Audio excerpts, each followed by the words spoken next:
Видеть наш город красивым и чистым – это, пожалуй, желание не только властей, но и горожан. Поэтому именно благоустройству в Сибае уделяется достаточно много внимания. Тех, кто ответственно подходит к облагораживанию закрепленных и придомовых территорий, видно сразу. Чтобы отметить таковых, администрация ежегодно проводит конкурс на лучшую прилегающую территорию по нескольким номинациям.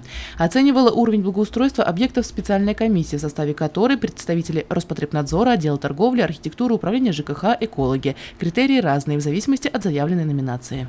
В этом году был упор сделан в основном на те предприятия, которые у нас никогда не участвовали в этом деле и, соответственно, которые имеют небольшой бюджет для того, чтобы можно было привести свою территорию в порядок. То есть те, кто делал все своими руками, как говорится, от души, а не за деньги. В этом году организаторы конкурса собрали более 50 заявок на участие и после подведения итогов лучших наградили почетными грамотами.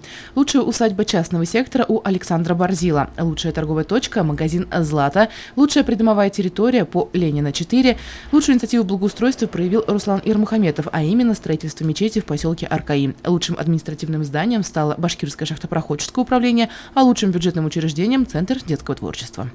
Всем хотим сказать спасибо за вашу активную позицию в плане благоустройства. Вы своим примером, показываете людям, что как можно красиво, недорого, чисто от души сделать, приятно и себе, и жителям, которые проходят мимо ваших заведений и домов. Елена Афанасьева, Дамир Хайбуллин, Гульгина Раскильдина, телекомпания СТВ.